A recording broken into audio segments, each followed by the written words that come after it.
Good morning সবাইকে। আমি বর্ষা। আমাদের এখানে তো বর্ষা পড়েই গেছে, আর আমি সকালে খাচ্ছি।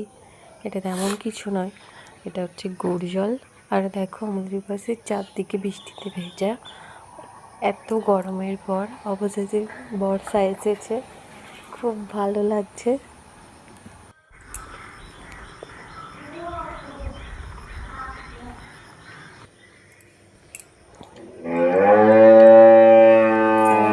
জানলাটা খুলে বারবার দেখছিলাম যে এখনো বৃষ্টি পড়ছে কিনা। বৃষ্টি তবে পড়েনি, কিন্তু পুরো ভিজে আছে। তোমরা কি শুনলে এখানে হাম্বা গরুটা কেমন ডাকছে? হাম্বা গরুটা সবসময় এরকম ডাকতে থাকে, আর তাকে খাবার না দিলে একটু পর পরে সে এরকম ডাকতে থাকে। আর আমার তো পাশেই ওরকম জোরে জোরে ডাকে, আর আমি শুনতে পাই গিয়ে মাঝে মাঝে জানলা খুলে দেখি যে এত জোরে কেন ডাকছে, এখন কি তাকে খাবার দিয়ে যায়নি।